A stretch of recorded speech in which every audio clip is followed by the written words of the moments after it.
Good evening, everybody, and welcome to Minions of the Zoo Night Stream Thursday edition. Yes, it's Thursday. One cloudy day just leads into another. I'm your host, Prospero. Joining me this evening are Minions Blind Press, Hello. Skep Tock, Hi, everybody. Sanguine Mathghamhain, Good evening, all. and our traveling exhibit, DrFunctional. Yo. Yo. So, pre-chat was interesting. We've got everybody's having fun, it seems. Skep, how was your day? It was fine. It just kind of ordinary day around here. You know, doing chores, getting a few things done. Yeah, working on the garden a little bit more. The potatoes, corn, and potatoes, carrots, and peas are now in. And I was cutting up old plastic tubs. We're doing the carrots and the peas both from seedlings. Oh, neat. So those are going in tiny little soil-filled containers, and you have to have a lot of them. Oh, yeah. So I was cutting those up with scissors and, put a little bit of soil in them, pat them in there, and they've already sprouted. Also, the tomatoes have already sprouted, which that's a bit of a dilemma. They're early, probably too early. So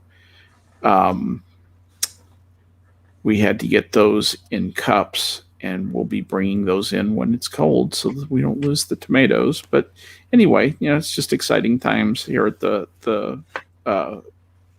Skep Tock farm. A friend of mine who lives in Virginia starts his seeds in February. Yep. And I think he's just transferred. He's got grow lights inside, though. They could turn their garage into a sunroom. Mm-hmm. So he's got the room to keep them in, Yep. where they're exposed to plenty of sunlight, as well as he can control how much light they get.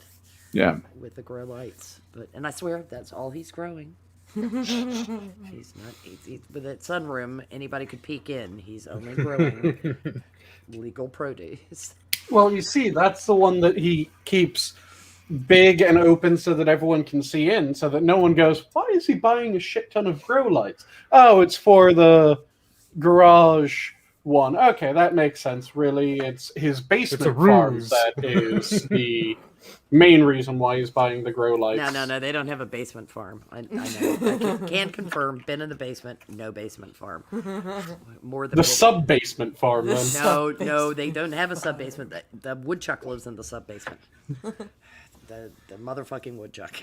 That's just there to explain the sounds that you hear. That's absolutely right. The sprinkler systems that flip on to make sure that they get optimal watering. Yeah. Doesn't he wish? He's got drip lines everywhere because he does a lot of straw bale gardening. It's easier on the knees and back. So he does the bale gardening, the tub gardening, It's almost your operation, Skep, with greenhouses. It's just... Yeah. It's one of those things. Oh, goodness. BP, how was your day, honey, other than the alternator thing? My day was okay. I got to hang out with the 3-year-old because of the alternator. So he was home from school, and we hung out, and him and Pincalo cleaned up the van and got it ready to go into the shop. Oh, good. We just kind of took it easy. I think there's a storm coming in because it ended up becoming very cold and very blustery. Yeah. Well, because it is March. So. And so we just kind of took it easy. I actually got my kitchen clean, which was nice, and we just kind of it was a very choresy adulting day, I guess. Oh, that's nice to get those things ticked off the list. Yep. It is Sanguine. How was your day, hon? My day went well. I had a good day off. Didn't get all that much sleep because I ended up staying up way too late in the morning, but had good time of it. And now I'm just finishing up the prep work for my dinner, which will be bubbling away on stovetop here before too much longer. Well, what are you having? Please. I'm so effectively drool. I'm effectively having a dressed up peasant stew. Mm. So it's potatoes. How do you acquire the peasants? Do you have a local butcher? Potatoes. He's got onions. a van that says free candy on the side. I mean, what? No, free range peasants. Potatoes, onions, mushrooms. I'm going to throw in a little bit of garlic, bubbling away in some broth, and I'm just about to get the lamb stew meat, which is taking it up from just a peasant stew to a bit of an upgraded peasant stew. And Not enough people put mushrooms in their stews. I really like it when you get that just burst of the stewy flavor that's been absorbed by the mushroom. Oh, yeah. Oh. And I'm also going to be throwing in a fistful of cabbage. Nice. With it as well. So all that goodness. Then I have rice, which I've already washed and is currently soaking in some beef broth for about another 15 or so minutes. And then that's going to go on so that it'll be ready at about the right time. So that will be the little starch in the bottom along with the potatoes that are already, or the potato that's already in it.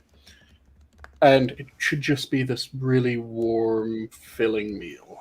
Yeah, it sounds good, especially when BP mentioned the blustery March. Functional, how was your day, dear? It was pretty good, even though, you know, it's been with the weather shifts, my condition really just, the pain is just off the charts some days. And even with that, I've had a very productive day of, you know, just getting my home in order. And then I took some time to watch the new Snyder cut of Justice League, and it is amazing. It's 4 hours long, so I'm only 3 hours through it. I had to stop twice, once for a previous stream, once for this, which, you know, great. But oh man, just the direction and the entire narrative of the film has been changed for the better. It doesn't feel like the commercial cookie cutter crap that the initial release was. It feels like an actual relatable film. And we were talking about pre-stream, we were talking about the hero's journey type of archetypes. It seamlessly blends in all the different archetypes into something that actually works, unlike the first one where it was just each archetype was so disjointed. You were kind of like, what is going on here? Okay, so you kind of have... But that took up like half my day. Well, yeah, 4-hour film would. So you kind of have exposition on the characters, binding it together. Like yeah, and not like ham-fisted exposition, exposition. Right. Yeah, so that you've got some explanation for what this person's motivation is, perhaps, instead of why are they doing that when you're watching the film. Yeah. And you don't even need to know who Batman or Wonder Woman or Superman are, because the film builds on that through exposition, through dialogue, through their actions. And it's just a more complete story. Do you think it was conceivable that it could have been made into 2 movies and that narrative theme held?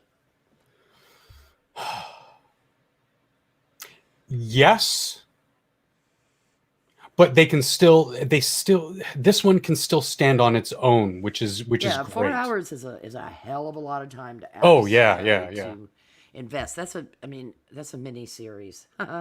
You know, I think it's one of the longest commercially made films to date, isn't? 4 hours and 2 minutes. Did you buy that? No. I have a it's on HBO Max, but I have connections to sometimes get early releases of stuff for review purposes. Oh, very good. Oh, cool. Yeah. I noticed a lot of people were settling in to watch it, and I was curious because time is of a premium, and Gone with the Wind was a marathon of a movie with an intermission. Yep. And the longest movie ever made was a movie called Greed, believe it or not. And it was 11 and a half hours long. Good. It was made in the 20s or 30s, I believe. Wow. The two that I was thinking of were Gods and Generals and Gettysburg. Yeah, Gods and Generals was very long. Yeah, that was like 3 hours and 39 minutes, wasn't it? I watched it twice. 3 hours, 39 minutes, and it was a good movie. It was a damn good movie. Yeah. And I have no problem sitting through a super long movie like that. If it needs to take that time to tell its story, that's fine. Yeah. Yeah, I one of the reasons I prefer renting to going to the theater can be runtime. Yeah. Because I get very restless in seating that is not my own. If you know what I mean. It's like that airplane ride where after about 2.5 hours I get the fidgets. Yeah. And if the seating is not, now movie theater seating has gotten a whole lot better than it used to be, but it's not that I am so much of a homebody. I remember when the Coliseum was new. I know, really. It had stone seats, man. It get cold. Yeah, and you can hear Hard on the people's back. You can hear people's asses snoring. Look, they fell asleep. Drape yourself in some elephant hide, nice and warm. Oh, I slumped. I saw Gone with the Wind in a theater, and shitty theater seats, and so I slumped. Now the movie was entertaining enough, and I was young enough that I did not have the bladder issues that I have now. But I swear to God, when we got up for the intermission, you know how you can lean on your tailbone long enough that your ass literally does go to sleep? Yes. Yeah, well, that had happened to me. I stood up and I was like, I do believe my buttocks are numb. You know? And that was just to the first intermission. But it's the pacing of a film that will make or break whether you can tolerate the length. And because I was trying to remember which one was longer, Gettysburg or Gods and Generals, Gettysburg is longer. Hour longer. Yeah, Gettysburg is a long damn movie. Yeah. 4.5 hours. 4.5? Wow. Yeah. Yeah. Yeah, that's that I would have to rent. See, the Lord of the Rings movies are pretty much my limit. Uh-huh. Yeah, but at least they director's cut. Have you watched the director's cut? This extended edition? Yeah, extended edition. Yeah. Okay. Just make sure. They're three and a bit each, but at least they're three separate parts, 3 films that you can break. Like, I could never sit through that in the theater, but hell, I've done that trilogy over the course of a weekend because Prospero, like you said, like on your own time in your own chair, you can get up and not miss anything when you do have to go to the bathroom. I do. I watch it once a month. And no, I know way. that's that way. Lying. Total way. And Total when way. you're at home, God is my judge. When you're at home, you can also speak the really awesome parts along with the actors, and not be told shh. You might want to check with Elwyn on that, because if I'm watching a film for the first time through and she starts talking, I'm just like I take it very seriously, my film watching. And if it's something like that, and you know what, the theater experience is a thing. I do recognize it. I do love it from time to time, but it's not for everything. No. There's some movies you just want to watch, sit down and watch it. The size, the experience of the whole theater thing doesn't matter for some of them. And most of them are ruined by audience chatter. There's one exception.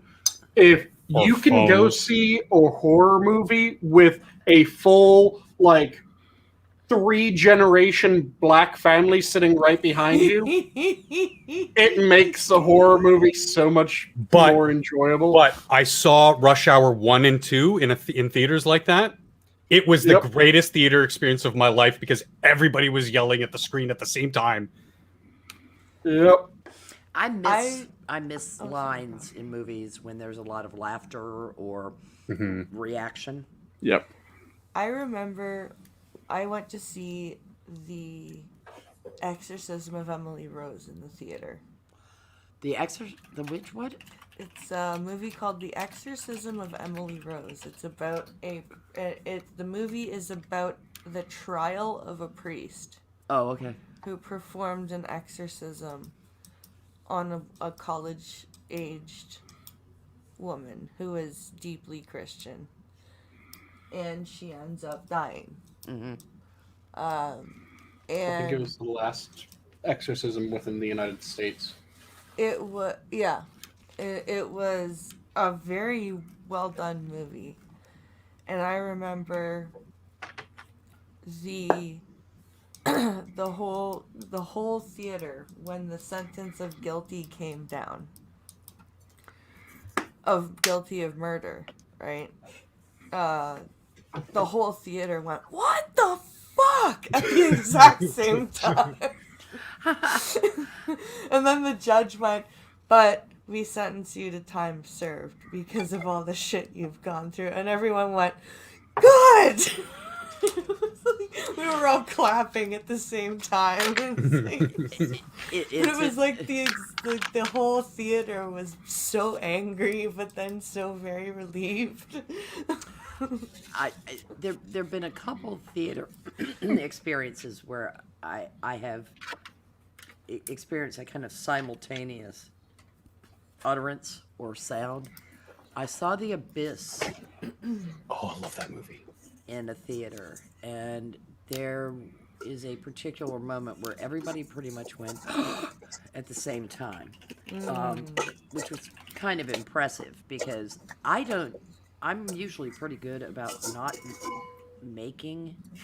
I used to be better at not making sound during a movie. Now it depends on the film. How many times are your sounds? But that's bullshit. No. That was me at the end of The Phantom Menace. That's the first of the prequels, right? Yeah. Yes. Yep. When I stood up and looked at Kree and said, seriously, Lucas is doing the Jesus myth? I am done. And he was just like, calm down. I was like, I am not going to calm down. I have been waiting for I don't know how many fucking years for one of these to come out. And that son of a bitch, Joseph Campbell, never should have taken the meeting. God damn it. And I was just, all the way home. Basically said the same thing. I was furious. Oh, my dad was like, I made the mistake of bitching about waiting for Harry Potter movies. Mm-hmm. And he was like, listen. I waited 20 goddamn years, and you know what I got? I got Jar Jar. So shut up. Yeah. Just shut up right now.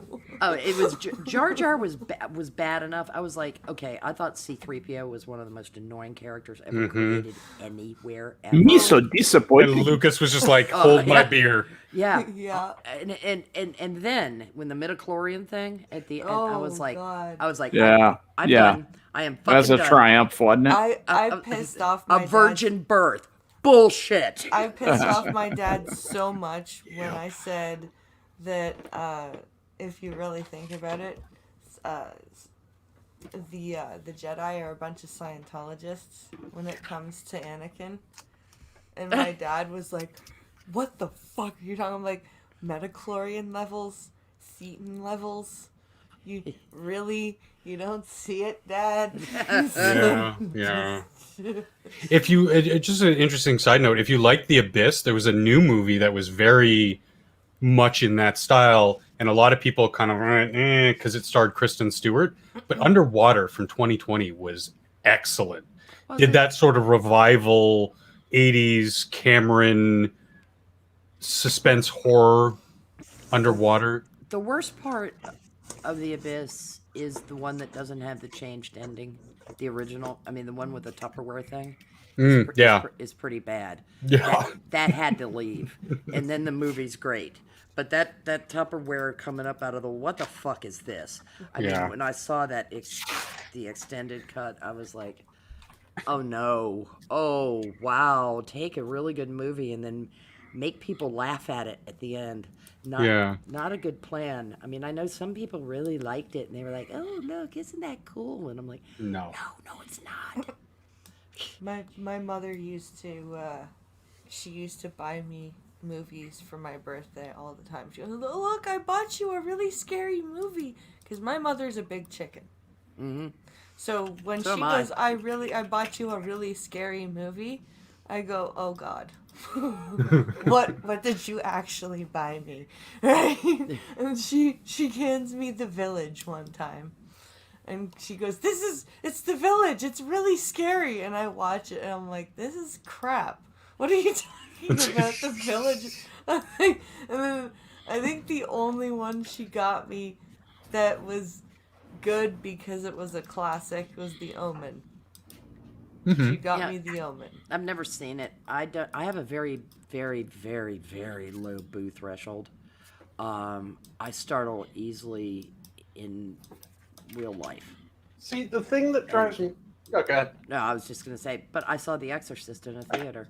But I'd read the book, and the book was so fucking scary compared to the movie. Oh my God! The book was so much better than the movie. Oh God, it was. It The got movie, I into was your laughed brain. all. I laughed. I kept laughing, and people kept turning around, looking at me horrified.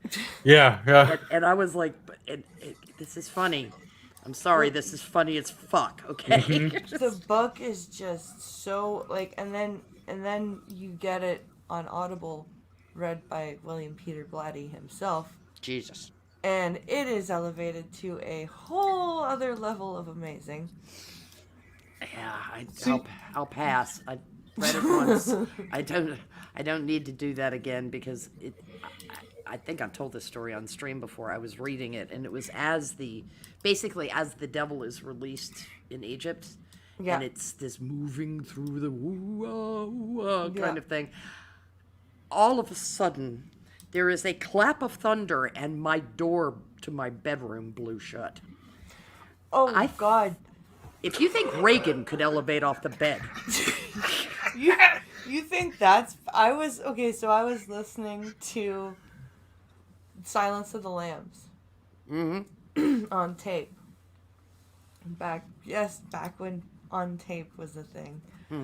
And my best friend was living with me at the time, and she was asleep, and I was having one of my insomnia spells. So what do you do when you're having an insomnia spell? You listen to Silence of the Lambs. That'll Right. put you right to sleep. Not. And so right when Clarice has one of her first meetings with Hannibal, and he says, like, he starts talking to her, my friend just bolts upright in bed and just makes the weirdest noise, like, in her she's still asleep. She just does this weird growly, it almost sounded like a hello, like it was like the tape was interfering in her dream or something like that, because she like just bolted up right, hello, and then just Jesus. and I'm like, what the fuck is wrong with you? And she's just snoring. now if that had happened during The Exorcist, I think I would have leapt out of a window. If that had happened during The Exorcist, I might have gone to jail for accidentally killing my friend. Yeah. There are two movies that even today scare the ever-living shit out of me. One is Gremlins. Really? I'm terrified. Makes me laugh. When I was a kid, I saw that. It terrified me, and those emotional scars just carried it through to adulthood. I can't watch it again without just like genuinely getting scared. But like I watched tons of horrors. None of them scared me or anything. And the other one was An Inconvenient Truth. Thank you. Yeah, because Al Gore is just such a pompous dick. I can't stand his voice. The problem with horror Scar movies, the fuck out of me too. the problem with horror movies now is that they just want the jump scares, and so few of them are willing to actually build the tension. Yeah. And in order to actually be scary, you need to build the tension. And I'm sorry, I'm sick and tired of, this big bad is impossible to kill. No, Yeah. no. Fuck off with that shit. Give me something that is insanely human, but Have just- you ever seen in that regard? Have you ever seen? It's an old Vincent Price movie called Tomb of Ligeia. I'm sure Prospero has seen it. No, I haven't, but Oh, that's worth checking out. I haven't. Talk about slow, dramatic tension and real horror. Not this is Cerebral horror. cerebral horror. Really, this is one you'll think about, and Yeah, I I'll really pass. recommend that movie. I'll pass because I just Yeah, we want certain I Prospero don't- to live I many, don't many like- more years. I really don't like horror. I The I last. it's just- get tense to the point But- of being. That's almost not a horror movie, but it's certainly very suspenseful. I mean, it has a horror aspect to it, but Yeah. it's a tension movie. Is It what gets it into is. your brain. The It last sure one, does. the last horror kind of movie that I saw in the theater was Brian De Palma's Dress to Kill, and Don't think I've seen it. it was. I don't know whether it was. See, I don't do gore well either. It gets. None of us did. Oh, I had an It's- entirely different yeah. mental image when you It's a said that. bullshit vice president. And with a horrible horror film, but I just don't like bloody crud for bloody crud's sake. Yeah. I get it. Okay, I get It's a it. tired trope. The one scene in The Untouchables that really irritated me, I mean, it was a well done scene, was Capone beating the guy to death with a baseball bat. Yeah. I was like, that's gratuitous, as opposed to the Connery character's assassination, which was not. You know, and I mean, there's gratuitous gore, and then there's needed for both plot and the kick in the gut for the pathos in the film. But you know, of course, by the end of The Untouchables, I don't like very violent films, but by the end of The Untouchables, I'm screaming, spatter his brains all over the wall, you know, because I was so angry by that point. No, it Well, did a good film job like- of. Yeah. Go ahead, Skep. No, I You was were just gonna going say to the say, same thing. it did a good job of getting you on one side. Oh yes, it did. Even to the point that Battleship Potemkin scene with the baby carriage and the things in the shoot 'em out in the hall and that stairwell, whatever, was like, I don't care that this is a trope. Spatter his brains on the wall. And Prospero, Yes. because I was not familiar with Brian De Palma's Dress to Kill. When you first said that, I just got the mental image of Brian De Palma in a fantastic dress, Dude. talking about how you have to be careful when you're asking people for a cup of coffee. I mean, it's not when you're talking to the president of Burundi. Do you want a cup of coffee? As in, well, in here, big boy. Yeah. Yeah, but that's an element in Dress to Kill. The last horror movie that is modern that I've seen, and I saw it in the theater too, was The Grudge, and that one scared me because of the sound effects. I laughed the entire time. Sorry. It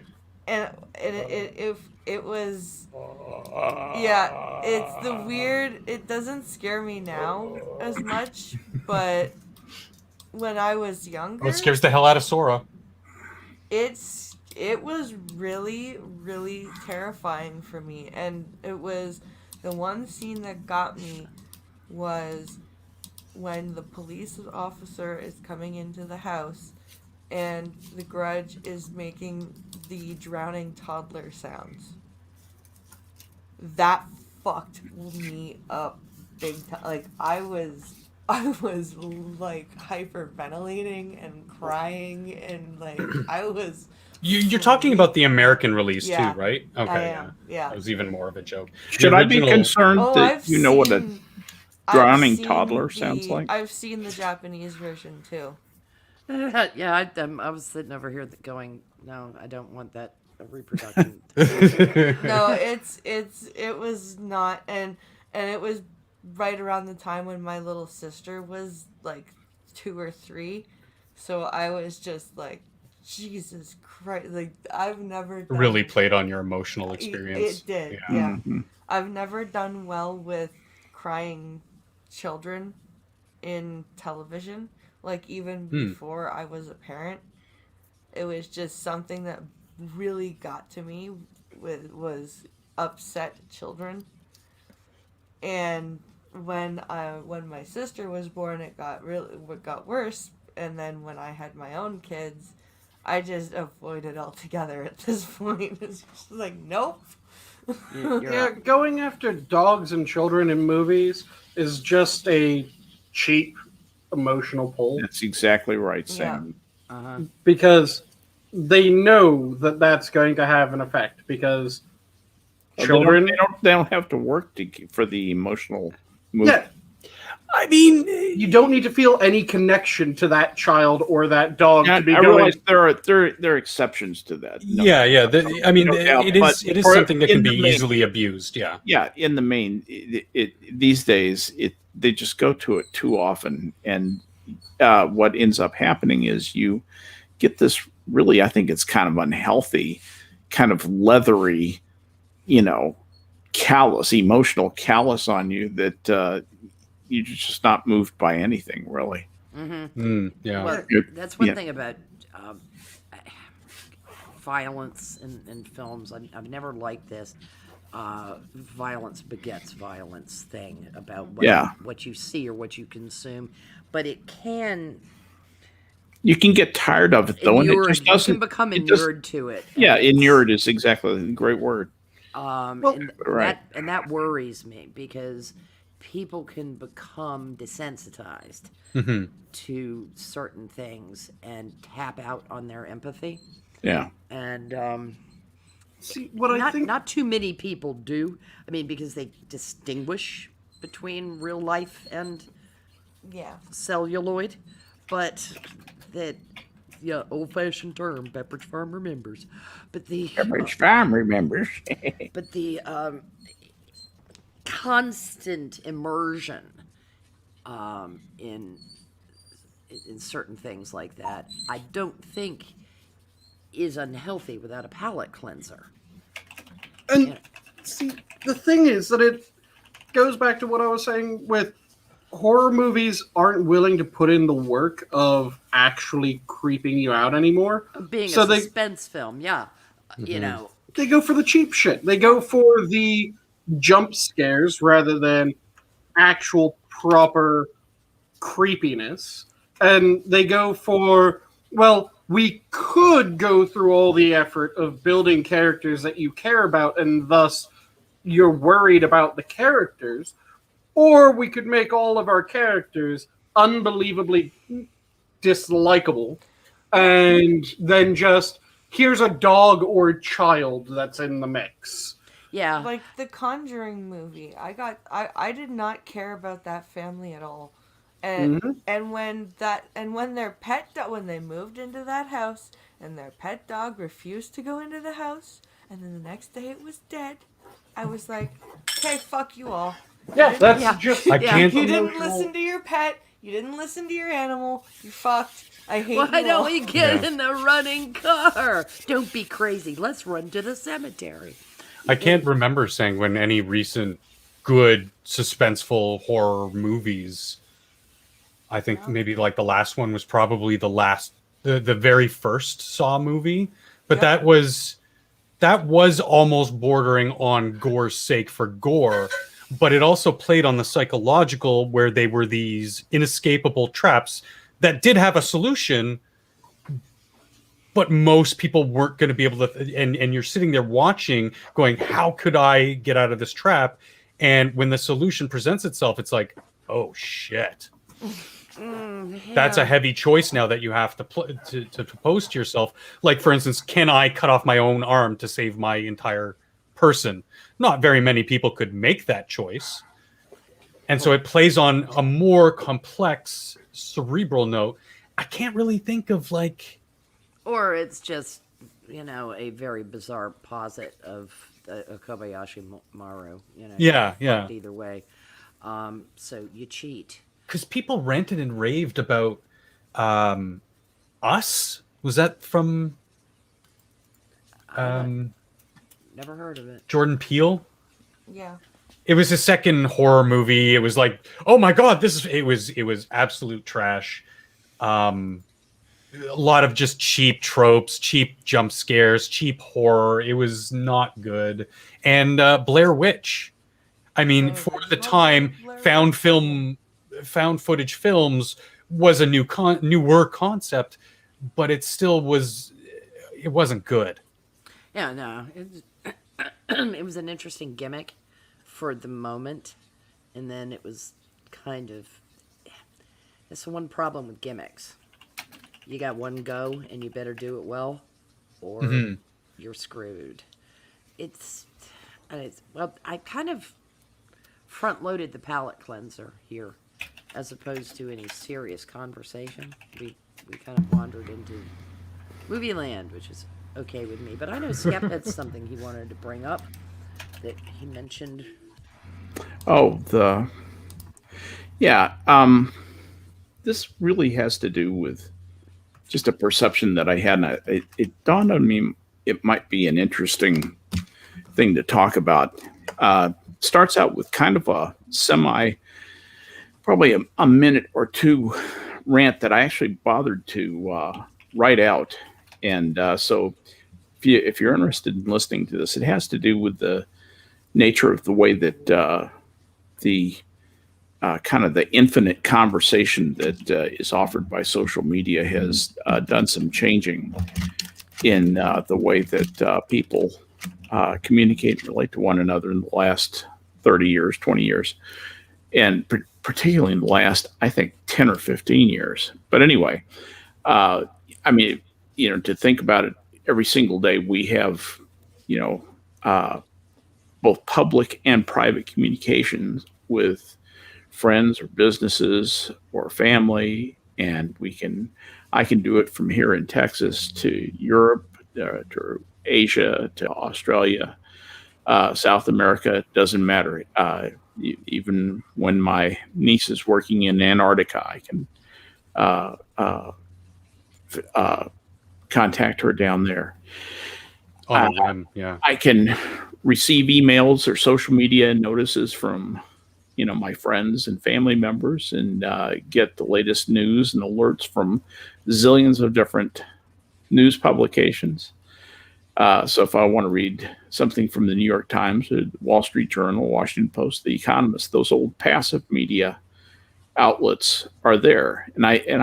Or I can just yak on Twitter to my heart's content, and I'll talk to mostly the same people I talked to yesterday, and mostly the same people I'll be talking to tomorrow in what is largely a somewhat unbroken conversation. And all this happens with almost no effort. Okay, I can check my investments while I'm talking to somebody in Australia. I can check my bank balance and talk with my family in Alabama. And it's kind of what we always wanted. And that's one thing about the West. When it decides it wants something and it wants it worse than anything else, it will build it. I mean, I think after World War II, we wanted a place to live, and we wanted inexpensive, salty, fatty food. And by God, we got that. That's the U.S. And then we wanted a way to talk with people that was easier than writing a letter or meeting in person. And so, the first interpersonal way was offered one-to-one communication for the most part, and that was the telephone. But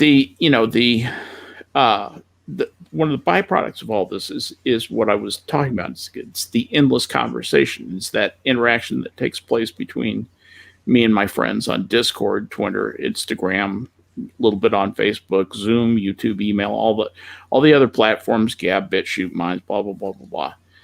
My day starts and I wake up and I put myself together and I go see what's happening on Twitter, right? And go see what's going on YouTube. I check out my news sources on YouTube. I talk to my friends, family. I bait some trolls, whatever. And I go on throughout the day, and then I take a break for 4 hours of sleep at night because I'm old, and old people don't sleep. Am I right, Prospero? And you might not wake up. And then, yeah, exactly. You don't want to give it the wrong idea. And 4 hours later, I'm back at it. And this is a conversation that will end for me when I die or when I gork, or I Biden. And it fascinates me because to a greater or lesser extent, we're all in this conversation together. It's a many-to-many relationship that can fold into one-on-one or one-to-many or many-to-one. Humanity's never been able to communicate this much information, this efficiently, this fast to so many people. Mm-hmm. Essentially, we have the ability to influence others and be influenced by them all the time. We're never out of touch. I speak and type many more words online than I do in meat space. And I'll bet that's true for everybody on this stream. You think about old time communication. It was one way. Radio absolutely changed the universe. Radio was huge because then you could have a one-to-many broadcast of information and long distance communication of information. So you solved the two problems of getting information over long distances, get the information moved, and then getting the information distributed. The last mile problem, really, of communication, of that kind of communication. So radio and TV were, revolutionary. As I said earlier, the phone solved the one-to-one problem, and that was probably less revolutionary, but brought the idea of being able to communicate to people we knew and or businesses we needed over long distances. And a lot of people, I think, if you had asked them in 1960 what the biggest innovation was going to be in the next century, they never would have said telephone because they thought that was a mature technology. They thought that was something so fundamental and such a fixture, it was never going to change. So anyway, now we can talk back, but it's taking a toll. And one of the things that has come out of this is this business of cancel culture. I don't think that could exist without the rapidity and efficiency of modern communication, particularly what's authored by social media. I mean, think about all the dash cam videos, all the things people used to be able to get away with. Now they're subject to video review. It's like life has an instant replay. Mm-hmm.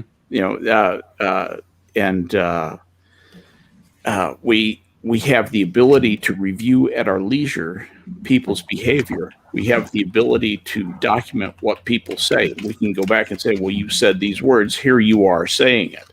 And it's as though they're saying it all over again, or they're doing it all over again, whatever it happens to be. Yeah, it's the outrage. It's absolutely changed our world. And I think it is setting the stage for the next big change. I think the next big change is going to be something that really begins to take full advantage of the ability to essentially talk and act as a group.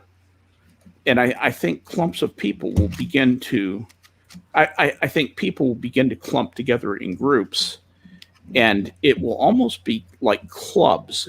I don't know another word for it, or bands or mobs, Gangs. of gangs of people, online who share a set of values, and it will be one gang against the other.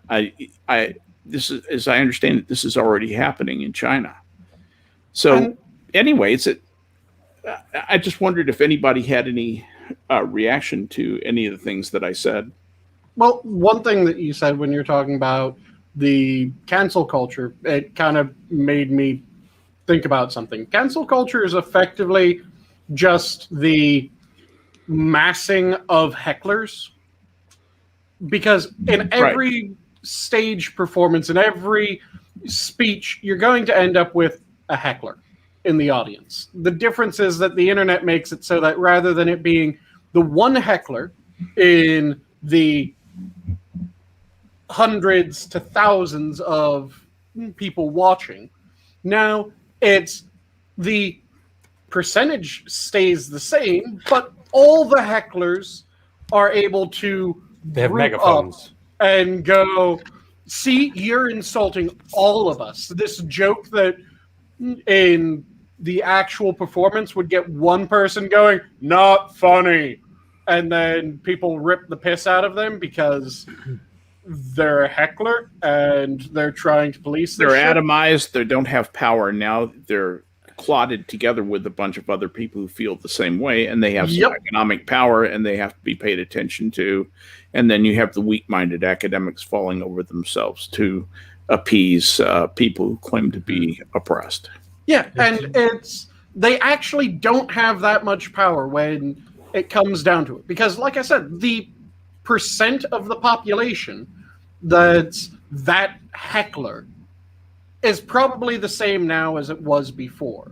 But Sanguine, if I can piggyback onto your analogy here, it's not only now that one heckler in that one auditorium, it's him and the next auditorium and the next auditorium and every auditorium. So even though you might have one person in a sea of thousands with that megaphone, you now have 20 people in a sea of 20,000 people. And it does, not to give them power, but it also makes someone who's, let's be kind here, ignorant, would see that and go, oh man, we have 20 people yelling at us.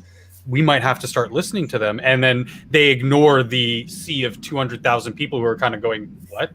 Yeah, it's like if you're at a play and the entire audience is watching the play and they're enjoying it, and then there's the one asshole going, boo! You notice the one asshole going, boo. But you're also realizing, oh, there's a fuck ton of other people not doing that. But look at what just happened with Bill Burr. That's a clear-cut example of that. Yep. Online, they're able to group up and give the appearance of being this massive portion of the population that has all this power, and you better capitulate to us because look how many of us there are. But the thing is that there's still the overwhelming majority that's sitting there and enjoying the show. But we don't realize that they're sitting there and enjoying the show. Well, they're drunk and apathetic. Yeah, they might be. I mean, that's what most of America is. Most of America is apathetic, complacent. Yeah, they just don't give a shit. They just want to live their lives. They might be sitting there and enjoying, but there's enough people that are sitting there and enjoying where, in the example of the performance, you'd be able to look around and go, yeah, all these fuckers were laughing with me. So, no, fuck the guy booing. This is actually funny. Now you're getting just the booers without the ability to look around and go. You're kind of getting away from the point I was trying to make, though. The point I was trying to make was the nature, the power of being able to exchange this much information this fast over this wide a period. I mean, I can DM, I could Discord call Terry Diamantis in Australia from Texas. That's absolutely magical to me. Yep. I think the advancements in the tools that we've used to communicate are a great game changer. Amazing technological advancements in human evolution. However, we've severely mistreated them and allowed them to be misused and weaponized, and I think that that's a big problem. Yeah. Well, I don't think that that government regulation or even corporate self-regulation, that they were fast enough to the ball to try to stem this tide, and the floodgates are open. I wouldn't call it human evolution. I would call it human communication, because I'm not seeing a whole lot of. Yeah, I mean, I use that term as sort of like technology is our sort of new evolution. Communication evolution. Yeah, because that's more apt. I agree. As far as I can tell, most people are in the process of disappearing up their own asses. That's why I titled this. It isn't all about you. Yeah. We are conditioned to some extent to want to be liked. And the Twitter mob, the social media mob, is a little too reminiscent for most people of that microcosm of junior high school or high school or elementary school or wherever it is that you ran into the bully and their friends. Mm-hmm. Elwin just mentioned that like 5 minutes ago. Almost all of us have had that experience. And the capitulation is that conditioned response. The greatest mistake people are making now is allowing the misuse of all this wonderful communication, like Skep was saying, to manipulate them in the way it does. Because you are not living in the community of Twitter. No. You are living in the community where your apartment, your home is. Your community are the people that you pass walking your child to school, BP.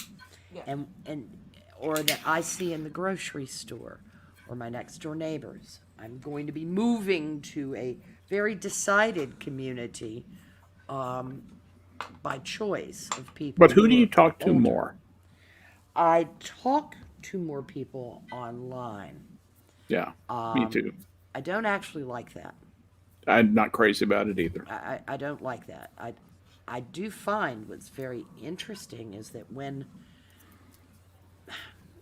because online has been increasing, that I find that after I have been actually out and amongst people, I am almost wired from the event. It's almost like I'm having a hyperactive response. I'm very elevated. Like euphorically, or kind of, but actually just kind of wound up. oh, okay, so more of a tense. It's almost like lack of activation. practice of social interaction creates a tension that when it's over, anxiety. there's a release. Right. But it's also very stimulating. I mean, I like talking to people. I am not the most extroverted person. I'm not Skep, where I've never met a stranger. But I like talking to people. I try, and I find that social media has affected this. I try, when they say stupid things, to not respond the way I do on social media, with an eye roll or anything, but to put on the... I mean, I was taught proper manners and have spent most of my life off of social media. Mm-hmm. But I do find there is a conscious effort on my part to say, okay, don't call somebody a fuckwit. But I think you hit the nail on the head when you said manners. Yes. You have manners when you're in person with someone, because you don't want to. You have to just pick a battle like right then and there. In the online space, it's a lot easier to just, hey, I'm going to drop this comment, call someone a fuckwit because they're obviously being a fuckwit, and get on with other things. And maybe they'll respond, maybe they won't. But I very frequently, I don't, in personal interaction, tend to say you're a fuckwit to someone directly, even on Twitter. I will quote tweet someone, especially if they're a prominent individual who has a very large bully pulpit. Like Bernie Sanders blathering on about Jeff Bezos and Elon Musk and their money. And that motherfucker's never created a job in the private sector in his fucking life. I love his comment sections. I'm just going to say it's such rich fodder for me to just... Yeah, but it's like, shut up, you crazy old commie coot. Yeah. You know, it's naked jealousy every fucking time. Because it was millionaires and billionaires. Bernie, you're a millionaire. Billionaires. Well, yeah, and I mean, of course, I had somebody have to come in and white knight for all the Amazon employees that they're underpaid and exploited. I mean, this is not a salt mine. These are not children being jammed up chimneys. There are voluntary associations we make in employment. And now, in bad economic times, you might have to lower the bar a little. Yeah, I mean, there has been worker exploitation. I'm not saying that hasn't happened. Sure. But honest to fucking God, I really don't think most of the people working at Tesla feel like they're fucking being exploited. And if they are, they're ingrates. And the thing is, you know, that you're getting a chance to play with that in a company like that. Come on, man. There was an amazing article that I saw not too long ago that seemed to be taking people by surprise. And I'm going, why? It was Amazon has increased its pay to $15 an hour in a large number of areas. Yeah. Where that is not the standard minimum wage. And there was an article going, in the areas where Amazon's $15 minimum wage an hour, and that isn't the norm, other employers are having to pay their workers more. And they're acting like this is some massive surprise that, yeah, employers have to compete for employees. Yeah, so supply and demand with labor happens too. And people don't recognize that. If you work in a very high employment area and there are jobs going wanting, you have way more power than you do in oversaturated areas, you know, in dense population areas. The economics of labor shortage is a fascinating, very complicated subject. Yeah. Because a lot of the normal rules don't apply anymore. Well, minimum extenuating wage. circumstances. Well, you can have cartel behaviors by groups of employees. Groups of and employees, you can and also have it the other way around as well. Unions are cartel behavior. Exactly. And minimum exactly wage is a government-imposed cartel behavior. This is all part and parcel, not to get into the economics of it. But, I mean, honest to God, I understand that all work is not ideal. I worked for 13 and a half years in retail, okay? I get it. Sure, yeah. I get it. But this notion that we have going on now, and you see it all the time on Twitter, they're talking about exploitation and underpayment, and people saying jobs are beneath them. No job is beneath you. You have to tend to your food and your housing. These are the things we need to have: shelter and food. These are the driving things. We have the richest fucking poor people in the world, and as a result, we have an incredible density of goddamned ingrates. I should be able to make a living wage at McDonald's. Fast food was never intended. Go fuck yourself. That was the job that I had to make a couple extra bucks while I was good in high school. Yes. It's not a living wage job. Also, when it give it 5 years, it's going to be done by robots anyway. Exactly. Quick side note, Blind? Yes. I need to head out to bed because it's 12:30. Yeah. Sorry, sweetie. It's so I'm sorry. Tomorrow coffee stream at noon. I will be back, And I'm thinking for Saturday's Trek topic, alien civilizations that were like underused in Trek. Or Okay. that we should have seen, that we could have seen more Interesting alien civilizations we would like to have seen of. more Yeah, of. yeah, Many more Romulans. Many more Romulans. yeah. Fascinating culture. I would have. Yeah. I would have liked to have seen more with the Binars, Yep. but yeah, More That's an interesting Remans. Remans. Remans, yeah. They kind of got the end of the stick in Nemesis. Nemesis. It was a cool introduction, but anyway, we'll save that for Saturday. No more Andorians. Their stupid little tentacles break off, and they turn out to be cloaked assassins. All right, guys. I hope you guys have a good rest of the stream. Oh, and be sure to go to my link tree. That's linktr.ee/blindpress, and buy yourself some merch, either coffee stream or special delivery merch, because our alternator's broken. Buy a goddamn t-shirt. So they need to please buy an buy a alternator. You t-shirt. hear me? All right, guys. Have a good. Have a great night, darling. Good night. Good Have a night. good one. Nothing like a threat as a persuasion Um, strategy. Prospero, and you ever notice how Comrade Bernie always goes after people like Elon and Jeff Bezos, who employ Bezos. a plethora of people?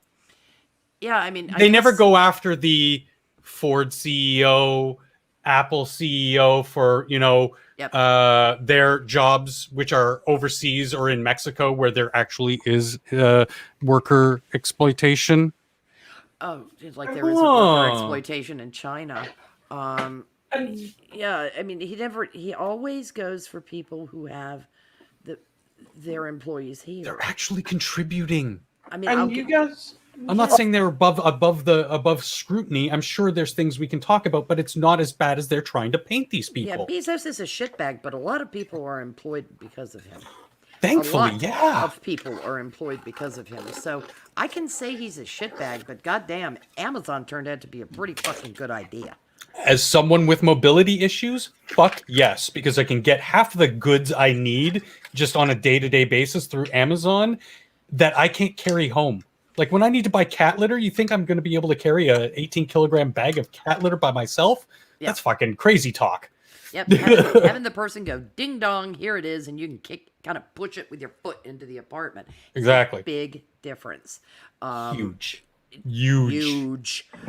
But and you guys are a bit better with names than I am. There's one of the left-wing economists, and I'm saying it that way because the way that he talks about economics is painful to listen to. Robert Reich. Yes. Oh yeah, he's a Pasty lawyer face. who likes to LARP as an economist. The one that always does when he's talking about how people are paid, he always makes it sound as ominous as he can.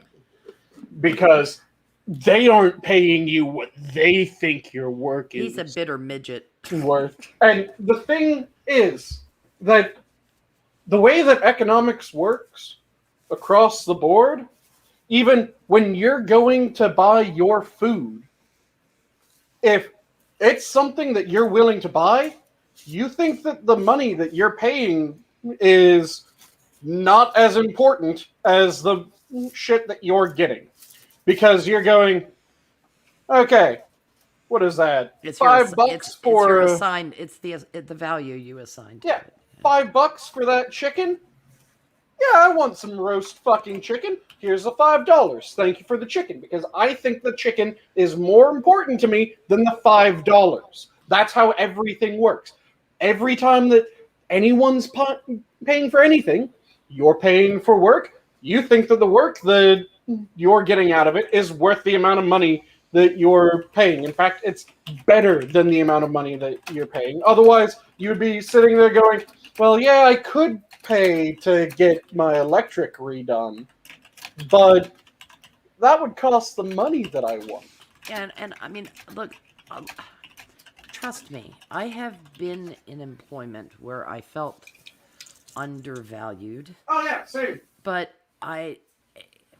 part of that is that there is that egoistic comfort that we give ourselves of, I'm really a whole lot better than you think I am. And I mean, I can't. All I know, well, you know what I mean. You know, Yeah. We all disappear up our own asses on occasion, and I was guilty of that. There were times where I would have to just steel myself to do certain tasks when I was working in retail because I found them loathsome, but I had to stay consistent with the ethos I'd put forward as a management strategy, which was I can't refuse to do any job in this store if I'm going to ask someone else to do it. I was not in the position. There just is not enough staff in retail. You aren't in the Newsom camp of leadership. I could not delegate. I could not delegate down everything. And I would have felt scummy doing so even if I could have. Because I'm sorry, I've advanced past that point. Although there is a reward to advancement, there's still the, I don't know, I think you just kind of need to keep in touch with the dirt and the sweat of your own brow. And the reward to just a bit. The reward to advancement is that you do it less often, not that you never do it again. Mm-hmm. Yeah. It becomes, you are now the manager of, let's say, the manager of the storehouse.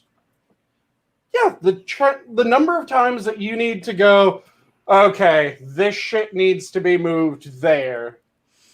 Roll up your sleeves and you move it yourself, goes down massively. But every now and then you might be going, okay, today's inventory day. That means it's all hands on deck. Bob called out sick. Shit, let me roll up my sleeves. Well, yeah, and I mean, there's a way to boy, have I now see, I'm the one that's rabbit holed this one because we're way off the topic Skep brought up. There are ways to inspire people without having to actually do the tasks. It has to be known to people that you did those tasks or are capable of doing them. And that you're willing to do them if need be. Well, yeah, it's I don't think it sets a particularly good model for you to look down your nose at the people that you hire to work for you. I just don't. Yeah. I don't think that's a particularly. It's not a healthy business model. No, and it's certainly become a governmental model, though. It's rather peculiar. Look, I mean, consider the contempt that we have for the people we technically hire to work for us in government. But they have the same contempt for us, so it's kind of a lovely, contemptuous two-way street, isn't it? Yeah. Skep. Yeah. Do you find any conflict between your social media persona and your actual persona? No. What you see is what you get. I am absolutely not different. The only thing that might be a little bit changed, and this is just a function of having to use a keyboard, is I think I might express myself on Twitter a little more efficiently, a little less verbose. I am not a person who is unfond of his own voice. And sometimes Hello, pot. I'm kettle. Yeah, exactly. I can get going, and I enjoy thinking and talking, and I'm blessed with a good enough thinker and talker, I can do both at the same time. And but no, it's essentially what you see is what you get. There's no big difference. I possibly around certain people, like everyone else, I avoid certain subjects. When my pastor comes around, I avoid my rather Sailor speak. when no actually that's I mean I just would do that with certain people, like my dad, just out of respect. Mm-hmm. But no, I really philosophically, because my pastor has a very simple view of things. You either believe absolutely everything in the Bible, in which case you are a Christian, or you don't, in which case you're going to be tortured forever by a psychopath in a special place that's just made just to torture the life forms on Earth after they die. Don't threaten me with a good time. And I don't tend to, accept that.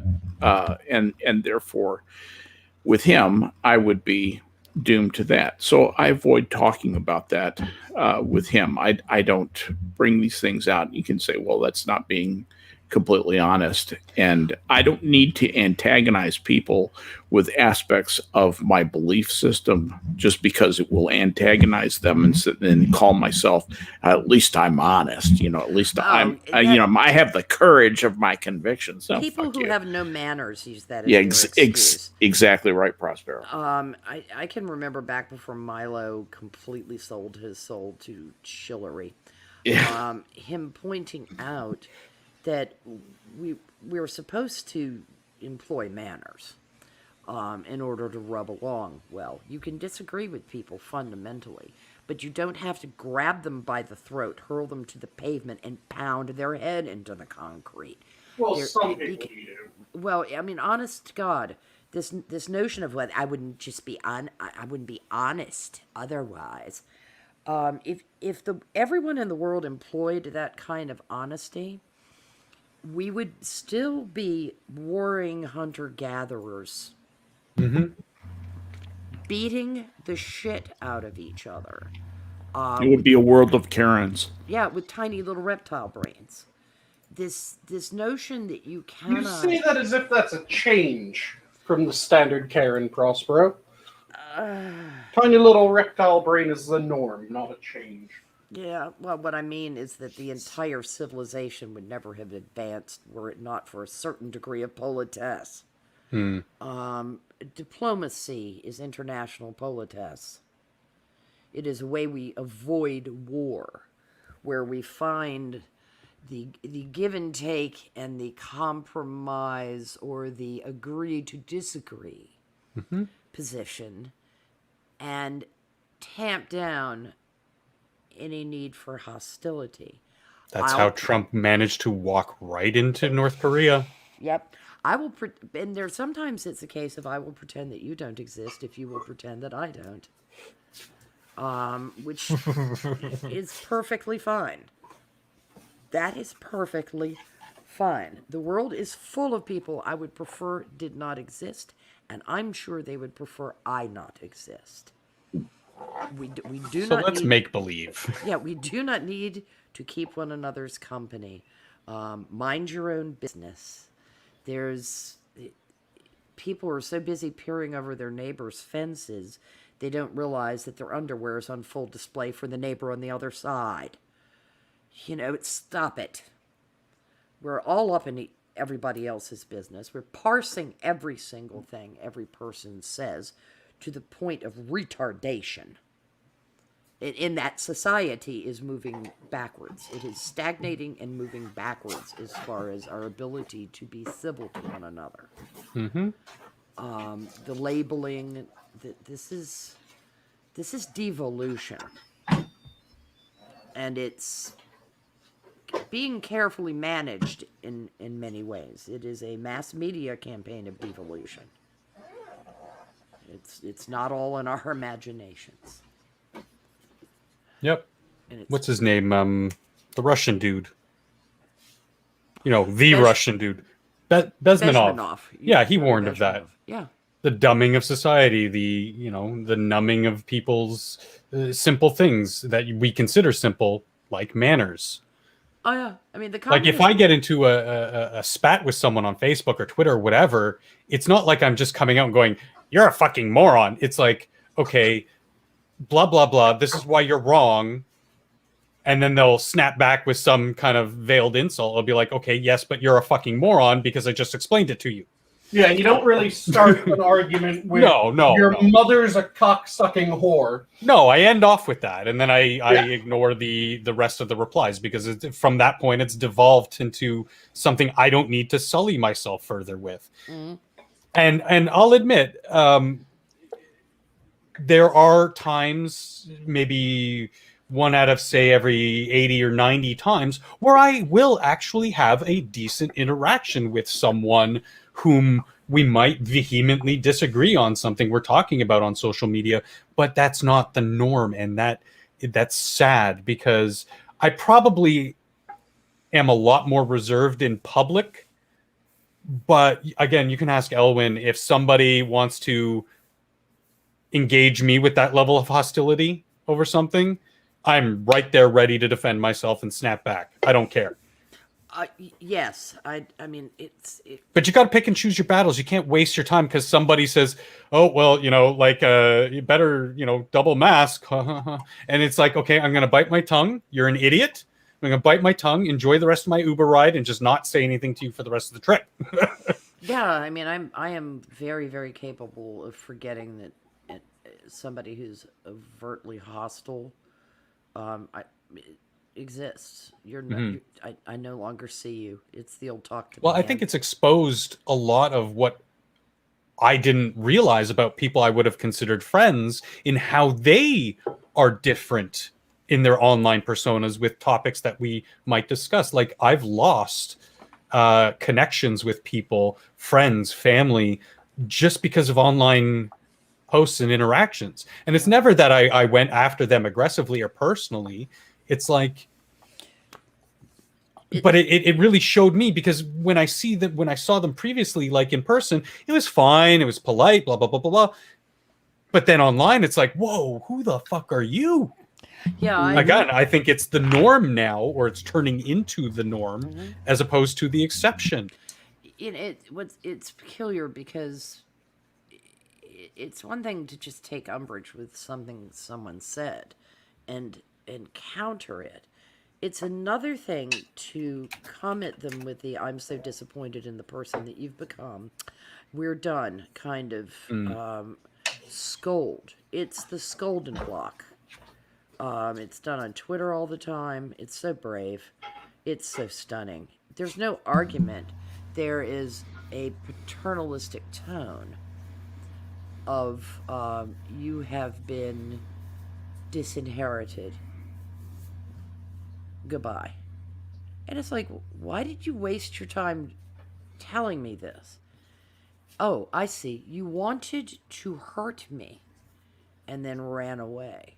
Mm-hmm. But I'm the one who displays bad behavior. Ah ha ha ha ha. The only people who have done that to me are people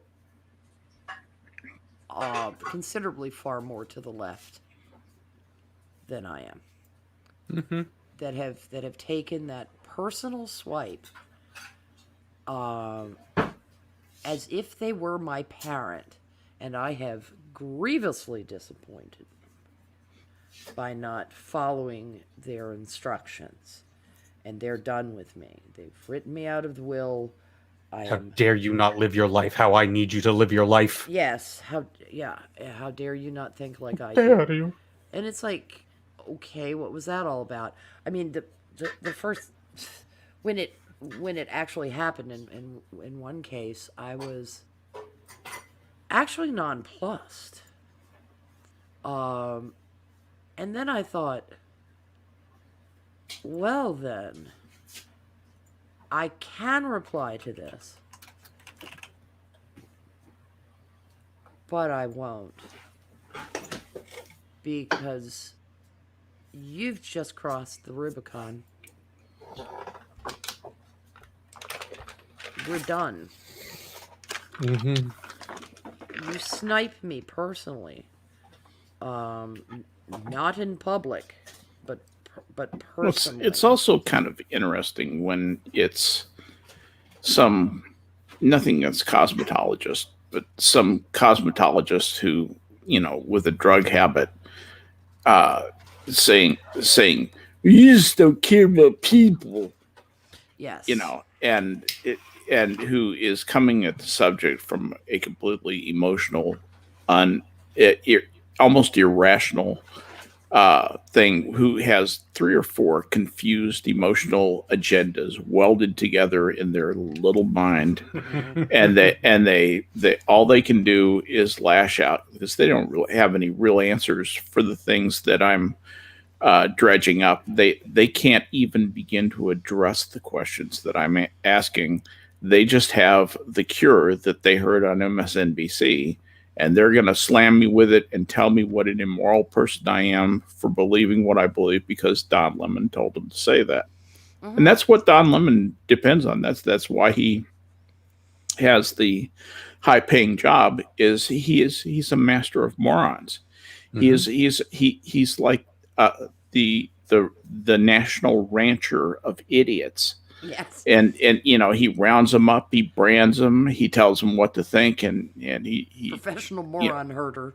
He's the moron herder, yeah, exactly. And he herds their opinions according to what his masters at MSNBC say. In many ways, he doesn't really have a lot of freedom. He's told what to say and think. Yeah, and he's happy to do it. He's essentially just a loser. Seems to have some alcoholic tendencies, frankly. Not that I make that judgment about people, but from what I can see, the same things happen every time he drinks, and that is one of the questions we ask ourselves. Yeah. He rubs his bull sweat on people every time he drinks? Is it possible Sanguine, for a puppet? I'm being serious there for a minute. Is a puppet possible? Is it possible for a puppet to have a sense of worth? Yeah. Whether or not he believes the shit that he spouts, he's still, like you said, he's a fucking mouthpiece. That's all he is. He doesn't think much. I think that's the bottom line. He doesn't think much. He's not paid to think. Well, the media is populated with people of marginal intelligence anyway. Most of them. Yeah. You can tell because when they encounter someone who can actually argue logically, they crumble. They fall apart. They don't know what to do. They keep going back to their talking point, and they end up looking like a nincompoop. There are cut after cut after cut of mainstream media events where the so smug, speaking of people being underpaid, overpaid, pretty talker person sits there like when somebody busts the narrative. Yeah. And you. So what you're saying is, yeah, and speaking of unpretty midwits, yeah. In an instance of a smarter person encountering a midwit and basically leaving them going, grrr. What about Rand Paul and Dr. Fauci? Oh my God! You can't see that today? That was quite a moment. And I watched that, and I watched the next guy with Fauci, or as much as I could, because the next guy was a guy from the Democrat senator from Connecticut. The non-stolen valor Democrat senator from Connecticut. Right. Yeah, exactly. The other one. And he gave Fauci a tongue bath, and that was hard to watch. That was just sickening to hear him thank him on behalf of all the lives he saved. Oh God, really? Oh, Him God. personally, he's fucking Superman. He went to their homes and No, by telling them to mask, by the simple act of telling them to mask, you saved lives, Doctor, and I thank you for that. I just want to. Can I kiss you? Saving lives after he. If that saved the lives, then when he first said, "Don't wear masks, do not do that," then That saved lives. That saved lives. Killing too, lives. Sanguine. No, Or that killing saved people. lives because whatever Fauci says, it saves lives. Yeah, don't look for okay, so logical it's the- consistency with Dr. Fauci. No. defined good rather than actual No. Yeah, listen, good by action. Rand Paul asked him the same question about 4 times in a row, and Fauci would not give him a straight answer. I mean, it was a little bit similar to the grilling that he gave to the assistant head of HHS, yeah. Dr. Whatever her name is, Rachel Levine or whatever Rachel Levine. Levin, Yeah, and got back the this is a very complicated subject, and blah blah blah blah blah. No well, shit. Fauci this just knack gave him a of- double talk answer, over and over today, and avoided the very detailed and somewhat technical nature of Rand Paul's question, and absolutely ran away from it. And then to hear the tongue bath from the Connecticut guy was just, oh my God, that was just more than I could These- stand. Imagine people- someone who was in private medical practice far more recently than Dr. Fauci was. Yes. And- There's a reason Fauci's in public health, just saying. yeah. Because he's more of a politician now than Because he's such a brilliant practitioner, he Yeah, no, we have the same problem up here too, Skep. He's an exec. He's in know. executive medicine, of course which he means is. I manage people who actually can think more critically than I can. Mm-hmm. And it just the line of questioning was very interesting because this is what most of us are asking: how, when you're vaccinated against a disease, can you be a carrier of that disease? Because that's the argument for the masks. And someone had told me yesterday on Twitter, well, you could pick up something and you could it could have it on it and then you could touch them. And I said, so what does that have to do with masks? Well, it could be in the spittle droplets. And I was like, no, wait a minute. That means you have to be producing enough virus. It's replicating in your body at a rate that you can contaminate people through spittle, sneasel stuff. Yeah. No, because if you have antibodies, the shit doesn't get past the second gate. It can't attach, and they just Yeah, die. the point is that this, Jesus Christ, because I've been vaccinated against the measles, because I brushed up against someone on the subway who had the measles, and I walked into Target, did not give everybody in Target the measles. It doesn't work that way.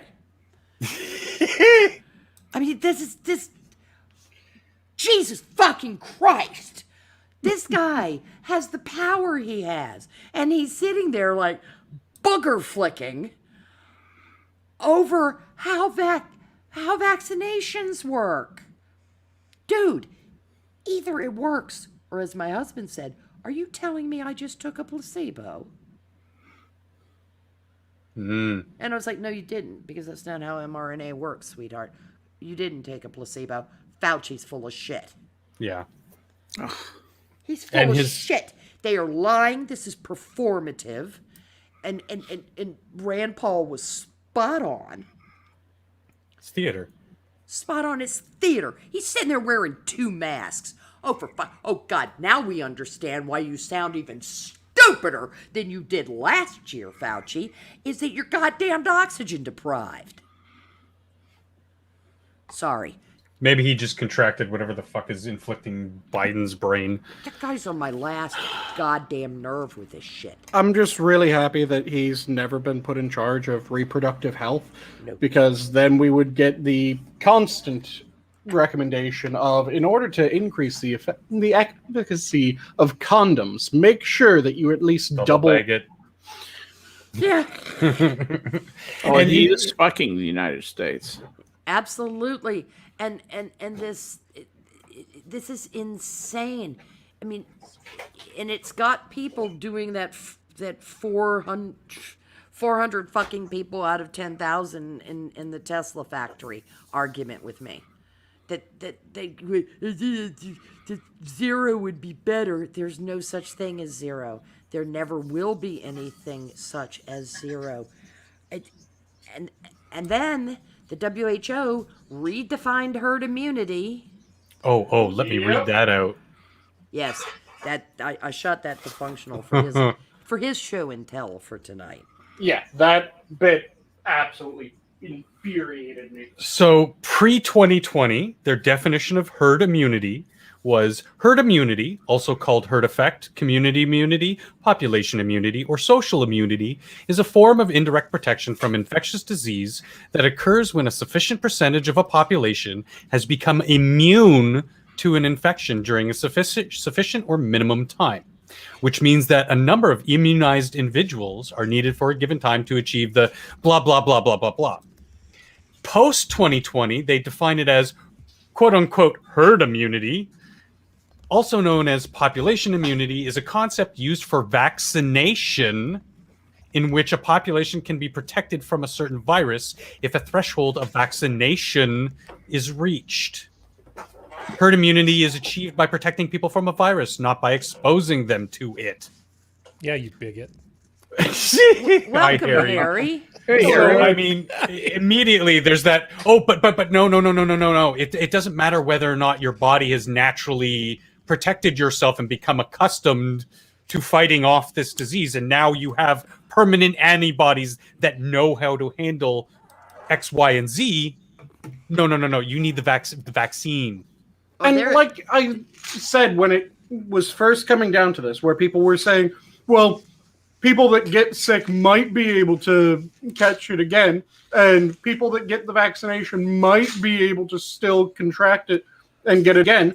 My response was always, okay, have we looked into whether these are long-term antibodies or short-term antibodies? Have we looked into whether this is the highly variable region or the conserved region?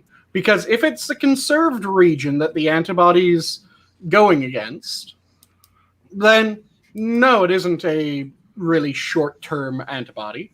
If it's one of the highly variable regions, then yeah, you get immunity to a strain until that strain mutates at that variable site. And there has been some studies done. It's about 1% for reinfection, and even against the mutation, the variants, they have. I noticed I separated them functionally. Yep. The variants of the mutations.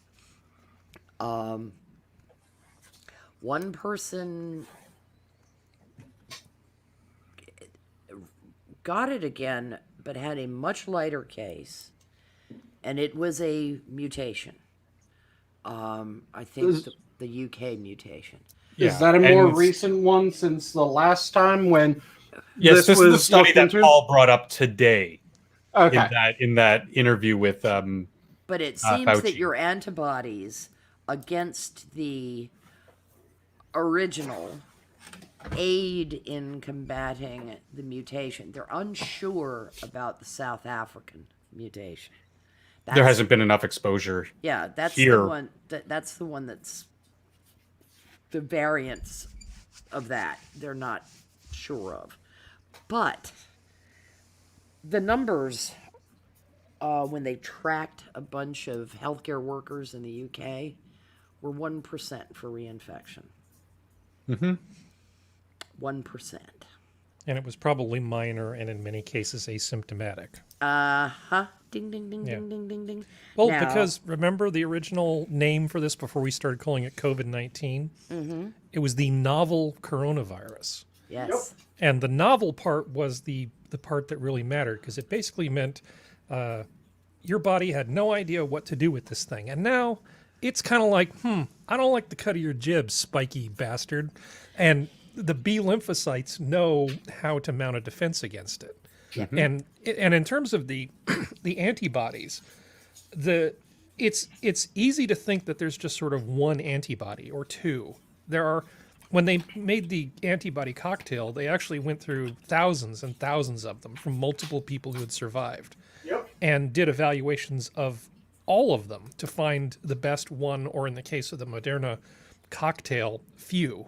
It's I can't remember how many are in there, but it's like two or a few different antibodies that all were promising that are in this cocktail that they give you to get your body to do the right thing. You know, if you get infected with this thing. Dig the trenches before the enemy comes through the forest. did Right, they but the use- B... Did they use Sorry. that as their modeling on the mRNA? Yeah, well, they had to figure out which antibodies they wanted to produce, and the mRNA they basically engineered to create that, to get that response. Sorry. structure that the Yeah, that antibodies was... would respond to. Sorry, I was getting my vaccine science and my monoclonal antibody science mixed up in my head. Yes, the answer is yes, Prospero. Thank yes. you. I thought they would have, because if you were trying to come up with a monoclonal antibody cocktail to feed people, a la the Regeneron product, and then you were also concurrently trying to develop the mRNA vaccine, I would think that you'd go, woohoo, we found these are the best for going, yip, at this thing. And then the chances of a mutation, because the mutations that are appearing and the variants within the mutations, from what I understand, are less than influenza. They are with this particular coronavirus. Influenza is more variable than coronavirus. Coronavirus in general is not a fast mutator. Right. And it's not presenting as many variants as influenza will. Right, and the vaccine on is... mutation. So Right. if we've identified a South African, a UK one, and a Brazilian one. Right, the vaccine does not target the entire virus. It doesn't have to. Certain All it sites. has to do is say anything that has a spike protein that looks like this. That's what the antibodies are going after, are the spike proteins on the Yep. surface of it. And so unless it fundamentally stops being a coronavirus of the same variety, I mean, it could mutate into something else that's equally shitty, but it would have to almost stop being a Have the same coronavirus for Well, this to stop working. Not quite, because it could just use different proteins in certain key places in the formation of the But that spike. would be a heck of a variation, and as it appears, it's less variable than influenza. Which is What's why the I was top saying that it depends on if it. When we were first talking about all this shit, I brought up if you're worried about how long a vaccination is going to work, the main things that you need to know is this a variable site? Is this one of the ones that is constantly changing? Or is this a highly conserved site? Because if it's a highly conserved site, then it lasts for fucking ages. If it is a variable site, if it's one of the sites that it's common for this protein to get subbed out for that protein and just Right. slight changes, then the chance of it aging out or changing out of the immunity granted by vaccination is actually something to worry about. And that was something that I stated because it is the main thing when it comes to developing a vaccination and when you're talking about immunity to viruses, because there's certain things that, like the chicken pox, the antibodies that you get from the chickenpox are to a highly conserved area of the chickenpox virus. So the chickenpox will change all of its variable regions, but because it's a highly conserved area, the chance of that changing sufficiently in order to render the vaccination ineffective within a given person's lifetime is very fucking low. Okay, so like what Harry was saying about trying to identify the monoclonal antibody cocktail, they were looking for the conserved sites. They were looking at the antibodies that are targeting conserved sites. Yes. Right. And then they were looking at the antibodies that were most effective, is what they were actually looking for. In terms of conservation, the parts that don't change, that's another criteria that you're going to look at. But the number one criteria was, does this actually save people's lives if they come down with this thing? And I have an analogy, which I think might make it clearer. Imagine that the cell is a lock and that the virus is a key. So the coronavirus, the spike protein is like a key. Now, if you were to look at two keys and the teeth varied, but the overall shape was the same, you would recognize it as being a key in spite of the fact that they're keys to two different locks. That's sort of a way to think about it. There's enough common structure in the spike protein that the little bits at the end that determine which lock they fit are somewhat less important than the overall structure that supports all of that. Yeah, you would recognize two keys even if they were from different locks, is basically the analogy. Right. Yes, but that's also somewhat sloppy. It's very sloppy, but it's trying to make it more accessible. Sanguine, this isn't medical school. We're trying to keep it in the realm of most human understanding. Yeah, contrary to popular belief, Sanguine, I am not an actual doctor.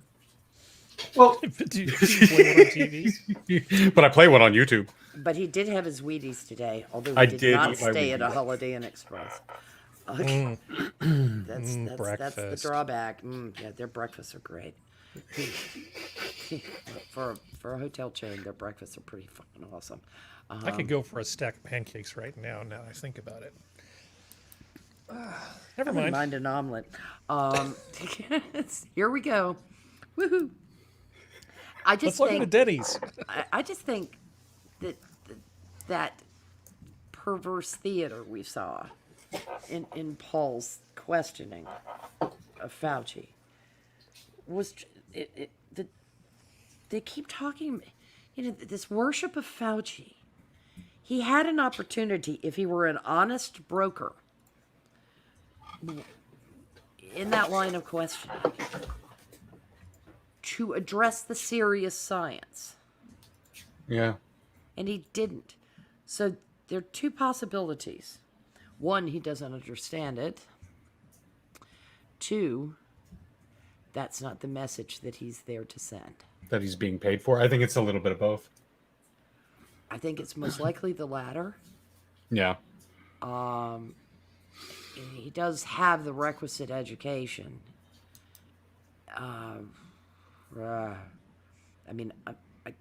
That's all I can say.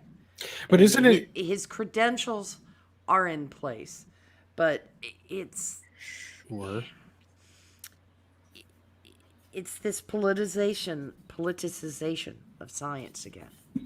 This fucking agenda-driven lying that's going on that offends me. We've seen it for 2 fucking decades in climate science now. And longer in certain other fields. Yeah, but in this one, in this one, where this shit really matters, what Fauci effectively did, all these people were on Twitter complaining that Trump never pushed having the vaccine. And it's all these Republicans who aren't going to get the vaccine. What Fauci did today was actually give people who won't get the vaccine more ammunition.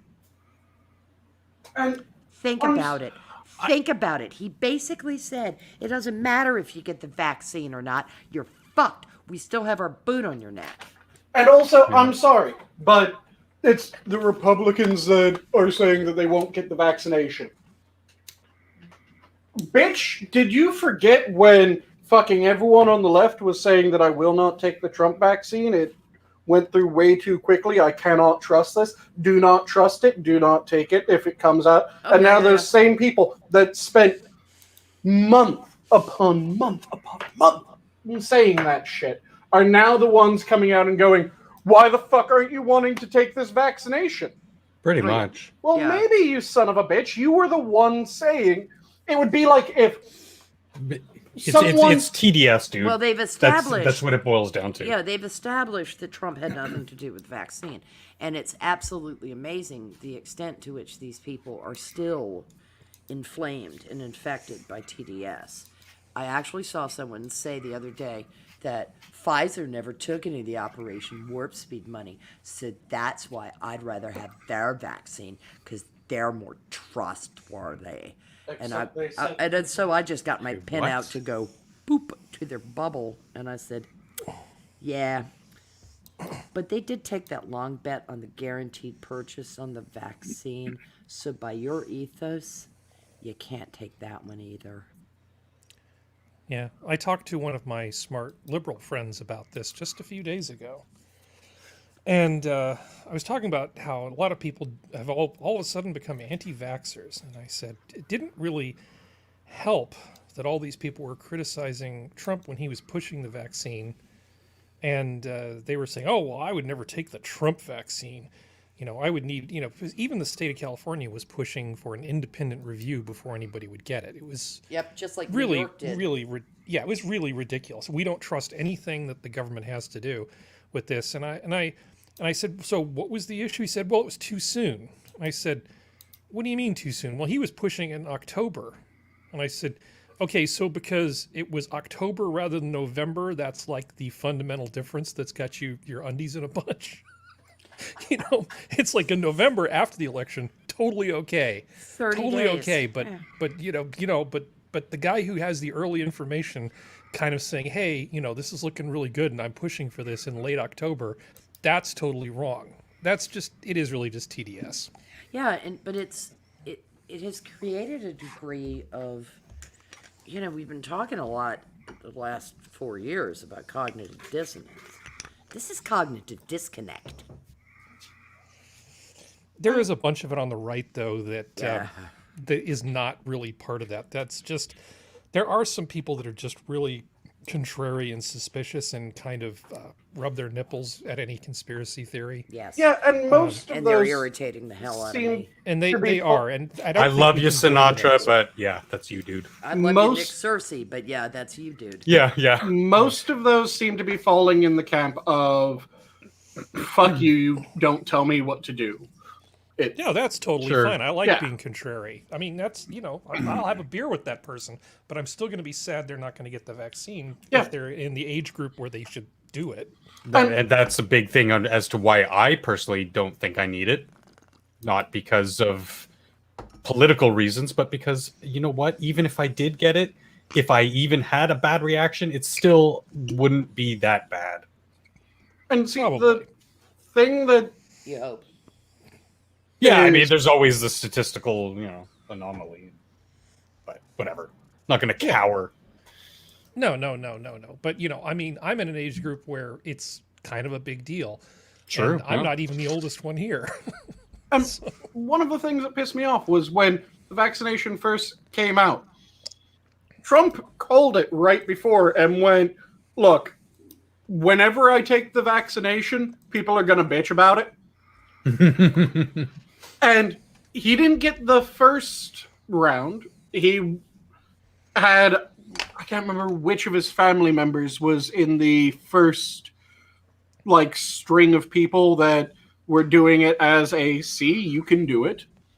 And he got, the second or third batch of them so that he wasn't first, because he knew that if he was first, it would be, oh yeah, Trump covering his ass, making sure that he's protected when everyone else isn't, because fuck everyone else. But look at Biden. And- He's such a hero, getting it first and leading the way. But the thing Biden was that vaccine's way better. whatever family member it was, they wrote that fucking article anyways, saying, look at Trump. He doesn't give a fuck about everyone else as long as his family member is in the first batch. You know of people why it was getting Jared? vaccination. No. You know why it was Jared?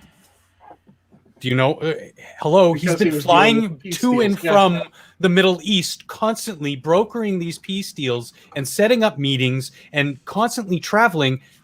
So that puts not only the direct transmission to him at risk, but then he's bringing it overseas. Like the potential for that was a lot greater. So it made sense. Like it makes sense to get older people vaccinated and healthcare workers and people who are going to be exposed more readily or spread it more readily. Yes. I didn't see John Kerry turn it down because Jared Kushner had it. Yeah. Let's just put it that way. The other peculiar thing is people were like, but wait a minute, why is Trump getting it? I thought he already had the disease. And then har, we doubt. Har, he didn't. Back to the he should have died from conversations. It was just like, bleh. Because if he didn't get it, it was again something that he was damned if he did, damned if he didn't in that situation. Because if he didn't get it, say, I've had it. Sanguine.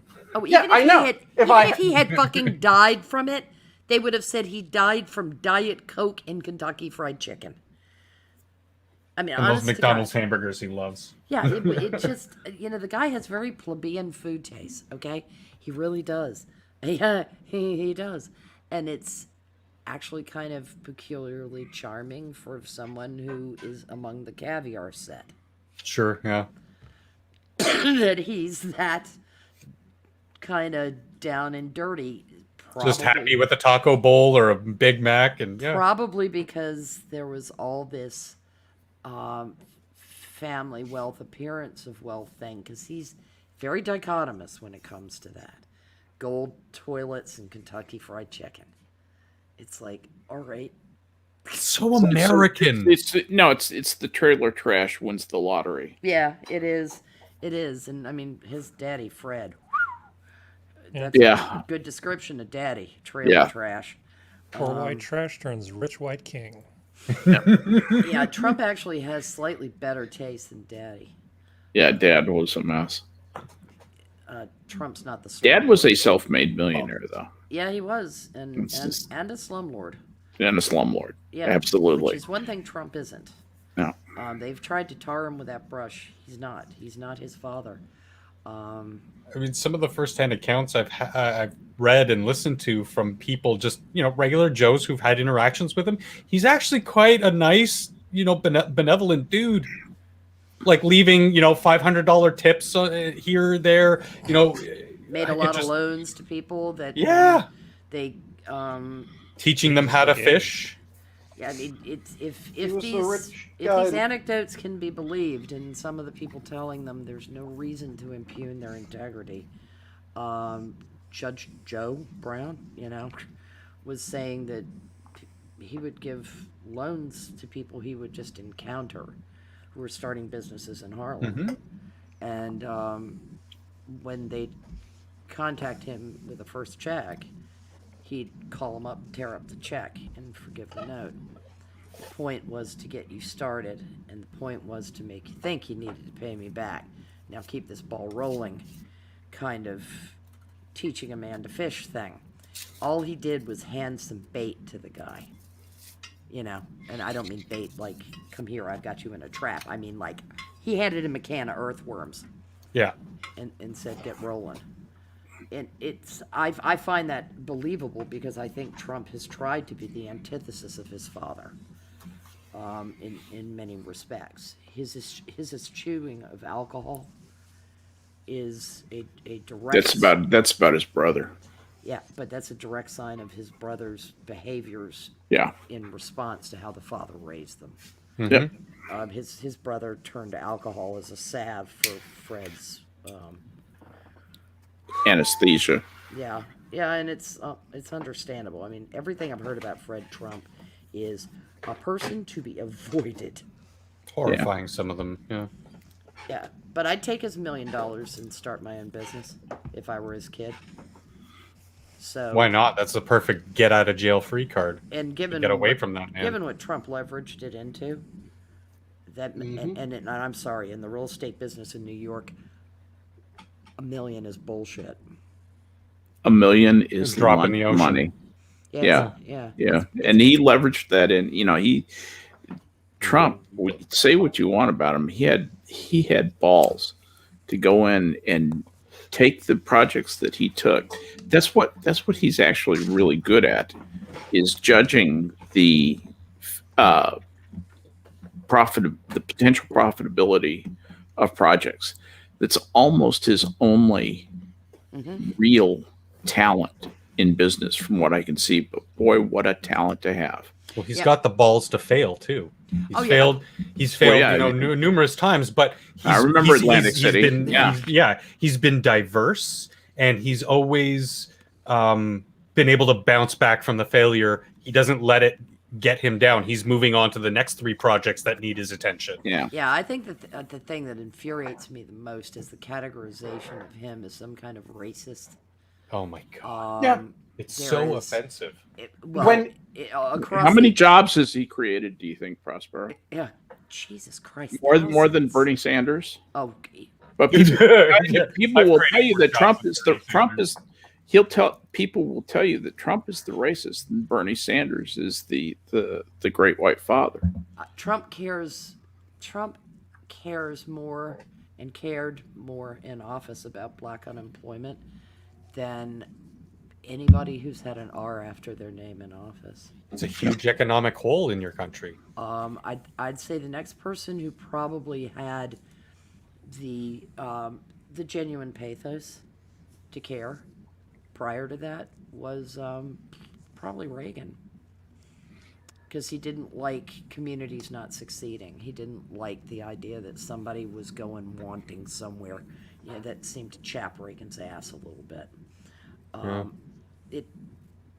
Trump has lived in the most diverse metropolis his entire life, and he's seen the dynamics of it.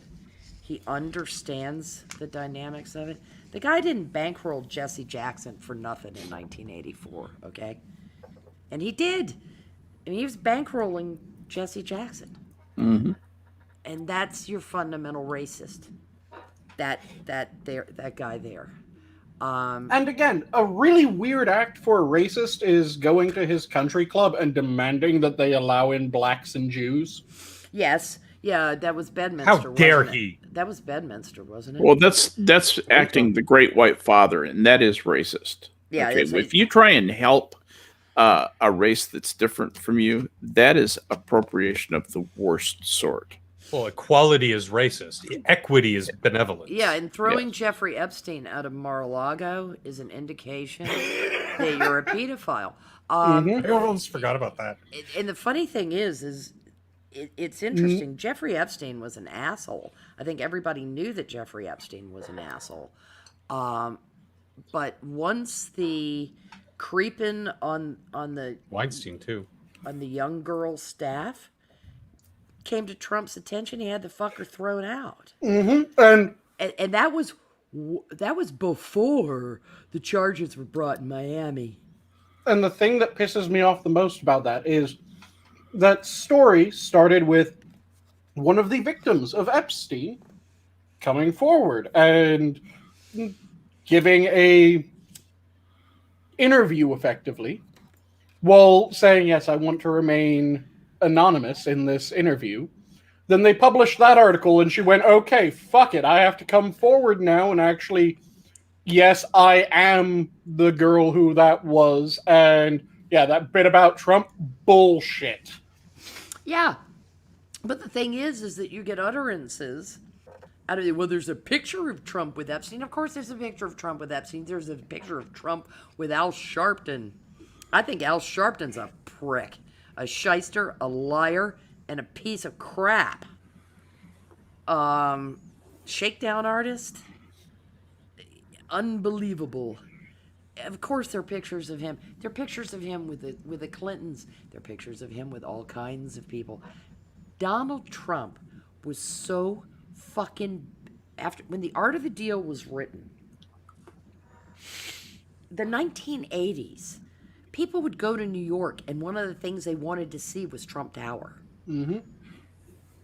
They visited it like they visited the Empire State Building, Like the Empire the State MoMA, the Guggenheim, Trump Tower. my mother, You're damn right. who could have had basically two shits to give about architecture or anything like that. Don't you want to see Trump Tower? I was like, oh, Jesus Christ, fine, we'll go see Trump Tower. Walked through it and mocked it the whole way because it's gaudy as shit. Which makes sense because of the old white trash makes good. I mean, really, seriously. I can't call the style of architecture what I want to call it on stream because I don't want us to get in any more trouble than we probably already are. And it's 1:30 and I've already talked myself hoarse. Quit laughing at me, Harry. Well, no, you said talk to yourself hoarse, and then I was trying not to say of course, of course. Sorry. I've talked myself hoarse, of course, of course. It's just I was just another laughing at the Thursday. jokes in my head.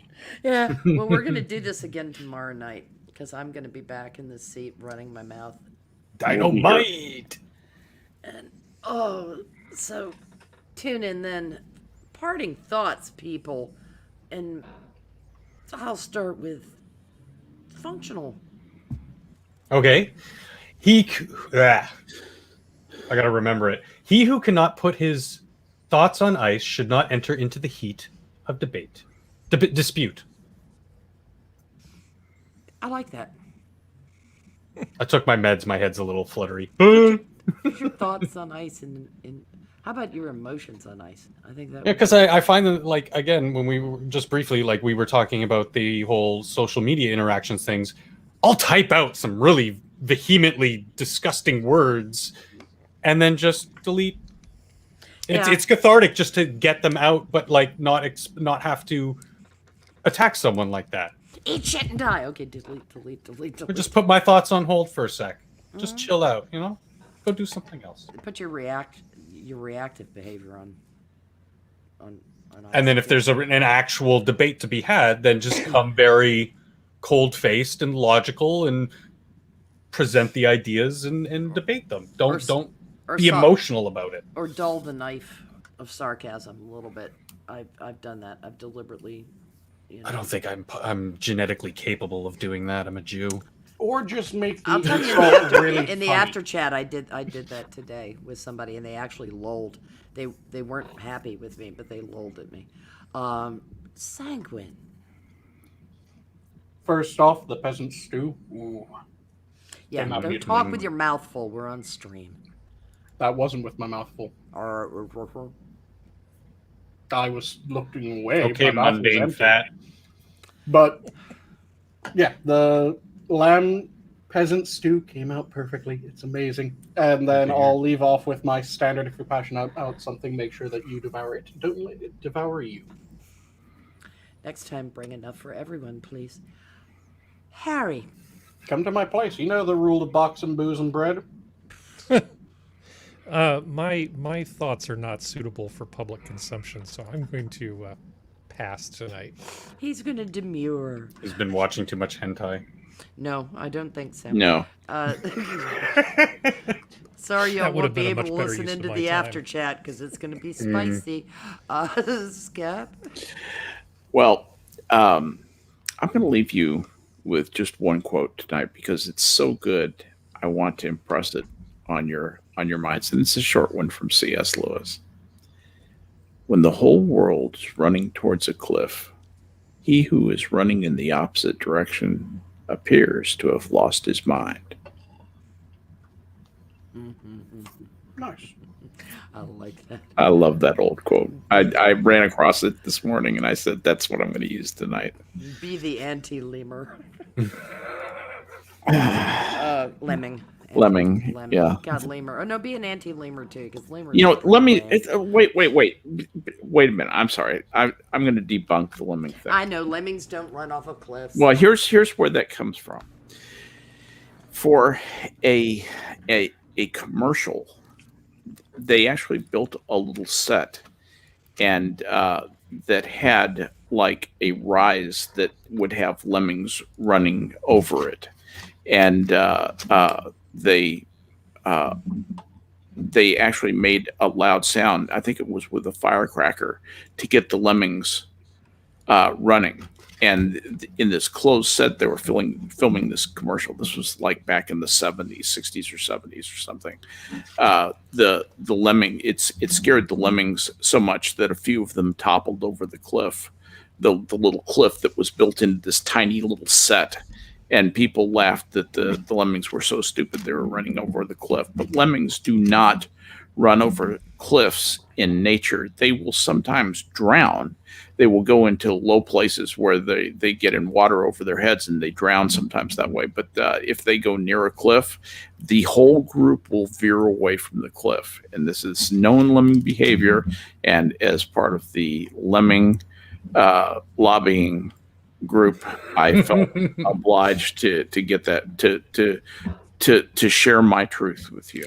Hashtag save your lemmings. It's only humans with TDS who run straight off the cliff. Right, exactly. Tomorrow, remind me Disney and lemmings, Oh, okay, sure. because I want to expand on that. No, you write it down. I don't remind anybody of anything because I have it. I'm old. Please give me a break. That was more. All right, chat. all right. Look, I'm closing the show. Shut up. Thank you for being here, chat.